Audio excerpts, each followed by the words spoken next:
Bir zamanlar ne ışık vardı ne karanlık. Hiç kimsenin ne olduğunu tahmin bile edemeyeceği, sadece yaşamın değil, gezegenlerin ve yıldızların bile var olmadığı bir dönem vardı. Hatta zaman henüz akmaya başlamamıştı. Bu şekilde anlatınca her ne kadar fantastik bir film gibi dursa da maddenin bile var olmadığı bir zamandan, evrenin varoluşundan bahsedeceğiz. Şimdi istersen bu videoyla uykuya dal ya da çayını kahveni yanına al. Şimdi seninle birlikte evrenin varoluşuna şahitlik edeceğiz.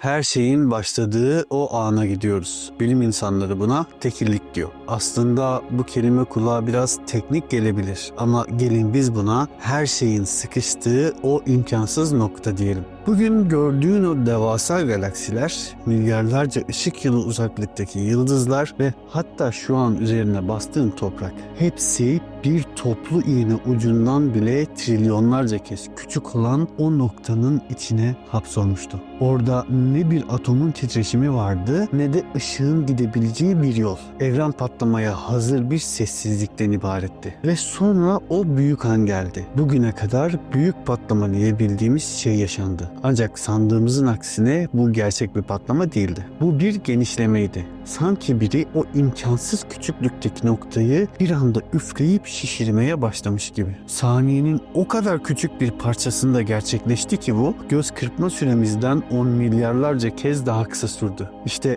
o anın içinde evren bir atom çekirdeğinden daha küçükken bir anda bir portakal büyüklüğüne ulaştı. Fizik kanunlarının bile henüz ne yapacağını bilmediği, kuralların henüz yazılmadığı bir dönemdi bu. Sıcaklığı tahmin bile edemezsiniz. Öyle fırın sıcaklığı ya da güneşin yüzeyi gibi değil. Trilyonlarca derece. Bu sıcaklıkta madde dediğimiz o katı elle tutulur şeyler henüz yoktu. Her yer enerjiyle dolu, çalkantılı ve çok yoğun bir çorbaya benziyordu. Eğer o anda orada olsaydınız, ki bu imkansızdı çünkü ne bir zemin vardı ne de nefes alacak bir hava, etrafınız sadece birbirine çarpan, henüz bir kimlik kazanamamış parçacıklar görürdünüz. Işık bile o yoğunluktan kaçamıyordu. Sanki evren kendi içine hapsolmuş kapalı bir kutu gibiydi. Peki bu kadar sıcak ve bu kadar sıkışık bir yerden nasıl oldu da bugün dokunabildiğimiz o maddeler çıktı? İşte her şey o çorbanın yavaş yavaş soğumasıyla başladı. Evren genişledikçe nefes almaya başladı. Enerji o meşhur denklemdeki gibi kütleye, yani maddeye dönüşmeye başladı. İlk kuarklar sahneye çıktı.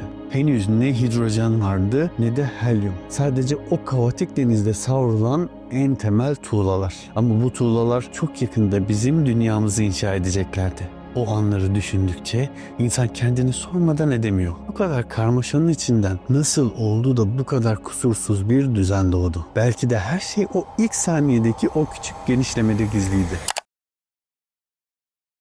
Hani az önce o yoğun, sıcak ve ışık geçirmeyen bir çorbadan bahsetmiştim ya. İşte evren tam 380 bin yıl boyunca bu halde kaldı. İnsanlığın bütün hikayesini toplasanız bu sürenin yanında küçücük kalır. Işık oradaydı ama bir adım bile öteye gidemiyordu. Sanki çok yoğun bir sisin içindeymişsiniz ve elinizdeki fener sadece önünüzdeki 1 santimetreyi aydınlatabiliyormuş gibi düşünün. Işık, yani fotonlar, serbestçe dolaşan elektronları çarpıp duruyordu. Evren mat, opak ve kör bir yerdi. Ama evren genişledikçe bir şeyler değişmeye başladı. Genişleme demek soğuma demekti. Isı düştükçe o deli gibi sağa sola koşturan parçacıklar yavaşladı. Ve o kritik an geldi.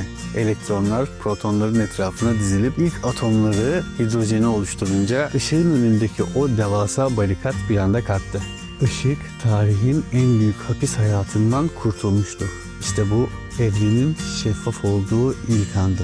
Bugün gökyüzüne baktığımızda o gün özgür kalan ilk ışığın çok zayıf kalıntılarını hala görebiliyoruz. Buna kozmik mikrodalga arka plan diyoruz. Ama bu videoya özel evrenin ilk çocukluk fotoğrafı demekte bir sakınca yok bence. O gün her yer bir anda aydınlandı. Ama bu aydınlık sizi yanıltmasın, çünkü ortada hala ne bir yıldız vardı ne de bir gezegen. Sadece uçsuz bucaksız ılık bir hidrojen denizi. Sonra ne mi oldu? Işığın o ilk büyük patlamasından sonra evren çok garip ve ürkütücü bir döneme girdi. Karanlık çağlar. Işık serbestti ama aydınlatacak hiçbir şey yoktu. Bir feneri zifiri karanlık bir boşluğa tuttuğunu düşünün. Işık gider ama çarptığı hiçbir şey olmadığı için hiçbir şeyi göremezsiniz. Milyonlarca yıl sürdü bu sessizlik. Ne bir güneşin doğuşu, ne bir yıldızın parıltısı. Sadece karanlık ve sessizce bir araya gelmeye çalışan gaz bulutları. Belki de bu evrenin o büyük şova hazırlanmadan önceki derin sessizliğiydi. Çünkü kütle çekimi o sessizliğin içinde gizlice çalışıyordu. Dağınık duran o hidrojen bulutlarını görünmez elleriyle bir araya getiriyor, sıkıştırıyor ve onları yakmaya hazırlanıyordu. İlk yıldızların doğuşu yaklaşıyordu. Milyonlarca yıl karanlık ve sessizlik içinde geçti. Kütle çekimi uzaya dağılmış olan o hidrojen gazlarını bir mıknatıs gibi birbirine çekip sıkıştırmaya başladı. Gaz bulutları sıkıştıkça ısındı, ısındıkça devasa bir basınca ulaştı ve sonunda karanlığın tam kalbinde ilk ışıklar yani yıldızlar parıldamaya başladı. Ama bunlar öyle bildiğimiz diğer yıldızlar gibi değildi. Güneşimizden kat kat daha büyük, çok daha hırçın ve devasa devlerdi bunlar. İşte hikayenin en can alıcı yeri burası. Evrenin başlangıcında sadece iki gaz vardı. Hidrojen ve helyum. Başka hiçbir şey yoktu.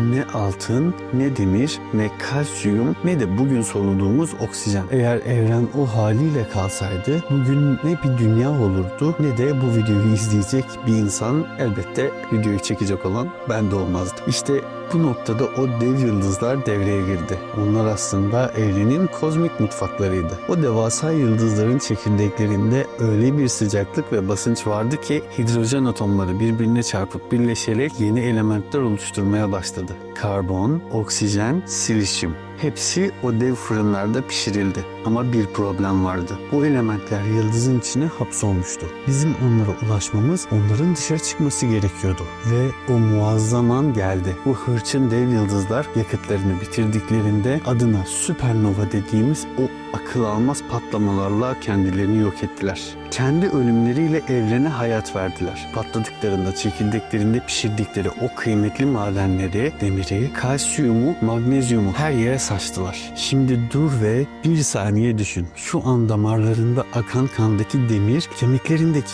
kalsiyum ya da aldığın nefesteki oksijen. Hepsi milyarlarca yıl önce o dev yıldızların kalbinde pişirildi. Onlar o gün o muazzam patlamalarla kendi hayatlarına veda etmeselerdi bugün senin vücudunu oluşturacak tek bir atom bile var olmayacaktı. Yani aslında hepimiz kelimenin tam anlamıyla yıldız tozuyuz. Bu sadece romantik bir cümle değil. Bu saf bir bilimsel bir gerçek. Gökyüzüne baktığında gördüğün o uzak parıltılar aslında senin ataların, senin ham madden. Ve artık evrenin doğumunun ardından milyarlarca yıl geçti. O dev yıldızların patlamalarından artan tozlar ve gazlar Samanyolu'nun sakin bir köşesinde birikmeye başladı. Tıpkı odamızın köşesinde biriken toz yumakları gibi. Kütle çekimi bu malzemeyi yine bir araya getirdi. Ama bu sefer ortaya çıkan şey sadece bir yıldız değil, bir aile olacaktı. Merkezde bizim güneşimiz uyandı. Hafif ama etkileyici bir sarı cüce. Etrafında ise o meşhur disk, yani gezegenleri oluşturacak olan kaya ve toz bulutu dönüyordu. İşte tam burada o toz bulutunun içinden bizim dünyamız belirmeye başladı. Yaklaşık 4,5 milyar yıl önce. Ama o günlerde dünyaya bakma şansınız olsaydı muhtemelen buradan bir şey çıkmaz der ve arkanızı dönüp giderdiniz. Çünkü dünya o zamanlar masmavi bir bilye değil, tam bir cehennemdi. Üzerinde duracak tek bir katı yer yoktu. Her yer fokurdayan erimiş lav denizleriyle kaplıydı. Atmosfer ise ciğerlerinizi yakacak kadar zehirli gazlarla doluydu. Hatta o kadar kaotik bir dönemdi ki henüz dünya tam yerini bile bulamamışken gökyüzünden devasa bir misafir geldi. Theia. Mars büyüklüğünde bir gezegen tam karşımızdan gelip dünyaya çarptı. Öyle bir çarpışma ki bu dünyanın dış katmanlarından kopardığı kütleleri yörüngeye fırlattı. Ve o fırlayan parçalar zamanla birleşerek bugün geceleri izlediğimiz, üstüne besteler yazılan o sessiz tanığı yani ayı oluşturdu. Eğer o gün o çarpışma olmasaydı ne ay olacaktı ne de dünyanın o hafif eğik ekseni. Yani bugün bildiğimiz mevsimler bile o devasa kazanın bir sonucuydu. Dünya milyonlarca yıl boyunca meteorlar tarafından dövüldü. Lavlarla pişti ve adeta bir demirci ocağındaki kılıç gibi dövülerek form kazandı. Henüz üzerinde ne bir damla su vardı ne de bir hayat belirtisi. Sadece soğumayı bekleyen kızgın bir kaya parçasıydı. Ama Bu kaya parçasının içinde milyarlarca yıl sürecek o büyük hikayenin tohumları gizliydi. Şimdi toz duman yavaş yavaş dağılıyor. Heathcliff'ten başladık, ışığın hapis hayatına şahit olduk, yıldızların içinde piştik ve sonunda üzerine basabileceğimiz bir zemin oluştu. Ama bu daha başlangıç. Çünkü bu cansız kayanın üzerine suyun nasıl geldiği ve o suyun içinden ilk canın nasıl fışkırdığı aslında asıl mucize. Ben Ziyodak. Bugün evrenin o sert ve karanlık çocukluğunu konuştuk. Bir sonraki bölümde ateşin içinden nasıl suyun çıktığını ve o suyun içinde ilk merhabanın nasıl dendiğini konuşacağız. Şimdi İstersen biraz dinlen, kahvenden ya da çayından bir yudum daha al. Çünkü sonraki hikayede yeni bir imkansızlığın başlangıcına gideceğiz. Buraya kadar beni dinlediysen benim için özel birisin. Ve sana şunu söylemek istiyorum. Bilgi bazen hırslı bir öğrenme isteğinin sonucunda edinilmez. Bazen sadece arkada bir ses olsun dediğimiz zamanlarda kendisi bize gelir. Onu nasıl edineceğimizin kesin bir yolu yoktur. Bir pazar kahvaltısında ya da stresli geçen bir pazartesi gecesinde bizimle buluşabilir. Öğrenirken rahatlayabildiğimiz diğer günlerde görüşmek üzere.